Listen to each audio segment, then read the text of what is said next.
Types of accounts. In this video, we will learn about types of account and some transactions of types of accounts and some important points related to it. So, accounts is further divided into personal account, real account and the nominal account. So, first one is personal account. Personal accounts are those accounts which are in the names of person, firms, company or institution. Example, Satyajit's account, Lifeworth hospital account. यहाँ पे personal accounts वो accounts होते हैं जो किसी भी person यानी इंसान का नाम, किसी भी फर्म का नाम, किसी भी कंपनी का नाम या किसी भी इंस्टीट्यूशन का नाम.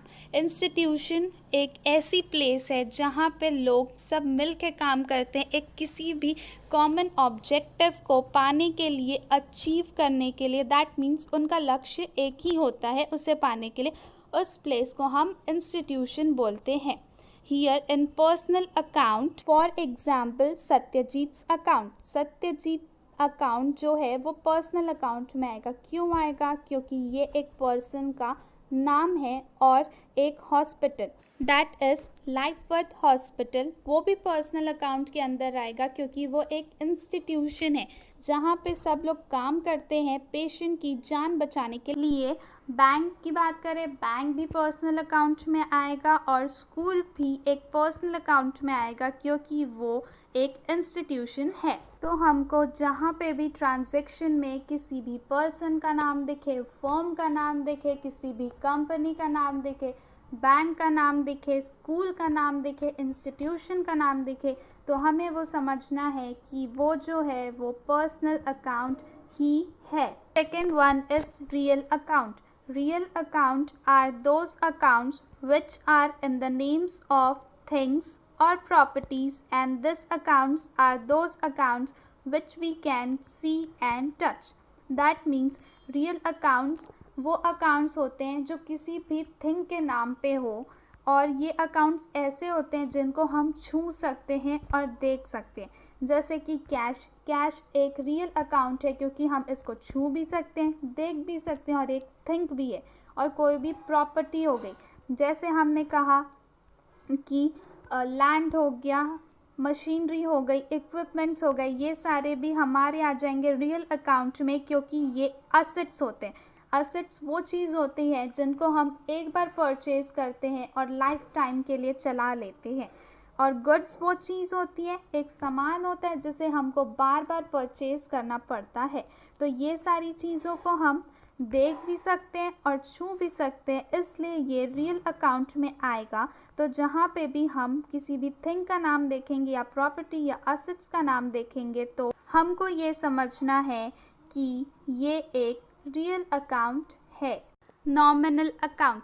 Nominal account are those accounts which cannot be seen or touched, only we can feel it. And nominal accounts are the accounts of expenses and incomes. Example, salary, rent, discount, etc. That means nominal account वो account होता है जिसको हम ना देख सकते हैं ना छू सकते हैं, हम बस उसे फील कर सकते हैं. और नॉमिनल अकाउंट हमारे खर्चे और हमको जो फ़ायदा होता है उसका अकाउंट होता है. जैसे कि सैलरी और रेंट. सैलरी और रेंट हम पे करते हैं, तो जब पे करते हैं तब हमारा खर्चा होता है. सैलरी में हम कैश देते हैं तो वो कैश हमको पता है वो रियल अकाउंट है, लेकिन सैलरी जो हम सैलरी दे रहे, तनख्वाह दे रहे, हम बस उसे फील कर सकते हैं. हम ये नहीं उसे देख नहीं सकते ना उसे छू सकते हैं. रेंट भी हम दे रहे हैं, उसमें कैश दे रहे हैं, वो हम देख सकते हैं, लेकिन रेंट जो वर्ड है उसे हम नहीं देख सकते. डिस्काउंट से हमारा फ़ायदा हो रहा है, उसमें हमको कैश डिस्काउंट या ट्रेड डिस्काउंट जो भी मिल रहा है, लेकिन हम कैश देख सकते हैं लेकिन डिस्काउंट नहीं देख सकते. तो ये ऐसे सारे अकाउंट्स को हम नॉमिनल अकाउंट्स बोलते हैं जो हमारे खर्चे और इनकम से रिलेटेड होते हैं और ये अकाउंट्स को हम ना देख सकते हैं ना ही छू सकते हैं. Important points that should be kept in mind while finding out the accounts. वो पॉइंट्स जो हमको दिमाग में रखने हैं जब हम अकाउंट्स को फाइंड आउट करें. First is In every transaction, always two accounts will be affected. That is, always two accounts will be opened. इसका मतलब हर ट्रांजेक्शन में दो अकाउंट खुलेगा. For example, goods purchased of ₹500. यहाँ पे एक तो गुड्स अकाउंट होगा जो कि हमारा रियल अकाउंट है. दूसरा अकाउंट खुलेगा ₹500 जो कि कैश अकाउंट है और एक रियल अकाउंट है. Second one is in one transaction only real account can come twice. That is, real is possible but nominal and personal is not possible. That means किसी भी एक ट्रांजैक्शन में सिर्फ real account ऐसा account है जो दो बार आ सकता है. ना नॉमिनल अकाउंट दो बार आएगा, ना ही पर्सनल अकाउंट दो बार आएगा. If there is one nominal in transaction, then the other affected account will be cash account only. That means अगर किसी एक ट्रांजेक्शन में एक नॉमिनल अकाउंट हमें मिल गया है तो जो दूसरा अकाउंट होगा वो हमेशा कैश अकाउंट होगा, ना वो पर्सनल अकाउंट होगा. Example, paid rent ₹700 to Mukesh. इसमें हमारा रेंट है वो नॉमिनल अकाउंट है, तो हमको और कुछ सोचना ही नहीं है कि नाम दिया है या कुछ भी दिया हो. दूसरा अकाउंट हमेशा कैश अकाउंट होगा. तो यहाँ रेंट जो कि एक नॉमिनल और कैश जो कि एक रियल अकाउंट है, ये दो अकाउंट इफेक्ट होंगे.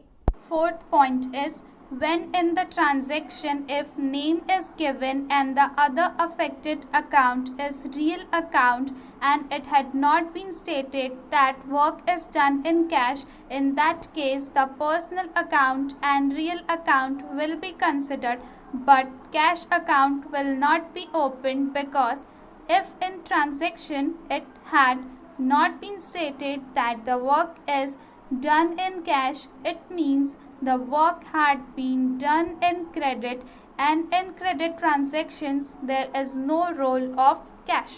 That means जब transactions में हमको नाम दिया हो और एक affected account रियल अकाउंट हो और हमको ये नहीं बताया कि काम कैश में हुआ है, तब हम उस ट्रांजेक्शन को क्रेडिट ट्रांजेक्शन मानेंगे और उसमें हम रियल अकाउंट और पर्सनल अकाउंट को कंसिडर करेंगे. मतलब वो दोनों अकाउंट खोलेंगे और कैश का अकाउंट नहीं खोलेंगे, क्योंकि यहाँ पे कैश की बात नहीं हुई है और क्रेडिट ट्रांजैक्शन में कैश नहीं आता.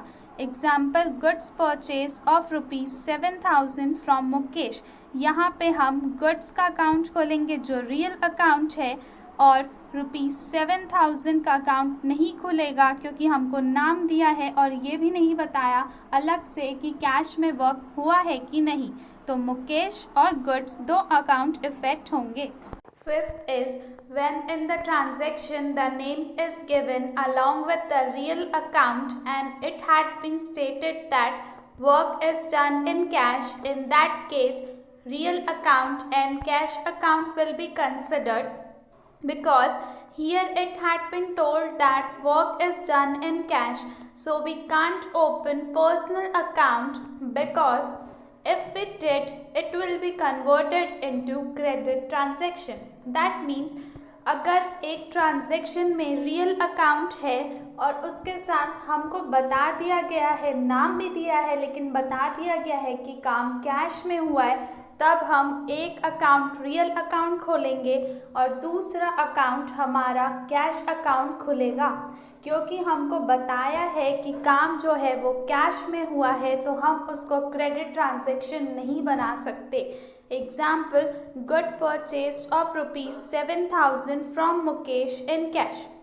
यहाँ पे हमको ये बता दिया गया है कि काम कैश में हुआ है, तो यहाँ पे एक गुड्स अकाउंट खुलेगा जो कि रियल अकाउंट है और दूसरा अकाउंट हमारा कैश अकाउंट खुलेगा. मुकेश नहीं, क्योंकि काम कैश में हुआ है. Here are some examples of transaction. First one is paid salary ₹700 to Sambhav. यहाँ पे सैलरी हमारा है नॉमिनल अकाउंट और रूल के अकॉर्डिंग जब नॉमिनल अकाउंट एक हो चुका है तो दूसरा अकाउंट हमारा कैश अकाउंट ही होगा। दूसरा ट्रांजैक्शन है डिपॉजिटेड ₹700 इन बैंक। यहाँ पे बैंक पर्सनल अकाउंट है और दूसरा अकाउंट हमारा कैश अकाउंट होगा जो कि 700 है। Third transaction is good purchase of ₹700। यहाँ पे गुड्स हमारा रियल अकाउंट है और ₹700 कैश है, तो दो अकाउंट खुलेंगे, एक गुड्स जो रियल अकाउंट है और दूसरा 700 जो कि हमारा कैश अकाउंट है। Thank you for watching.